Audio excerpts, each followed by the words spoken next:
What's the meaning of Adrian boult? Adrian boult. Adrian boult. Adrian boult. Adrian boult.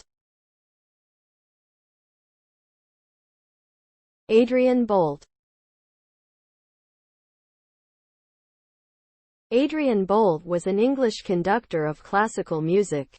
He was known for his interpretations of the works of composers such as Elgar, Vaughan Williams, and Holst. Boult was also a champion of new music, conducting premieres of works by Britten, Tippett, and Walton. He had a long and prestigious career with many notable accomplishments, including serving as chief conductor of the BBC Symphony Orchestra and the London Philharmonic Orchestra. Boult's legacy continues to influence the world of music, particularly in Britain, where he is remembered as one of the country's foremost conductors.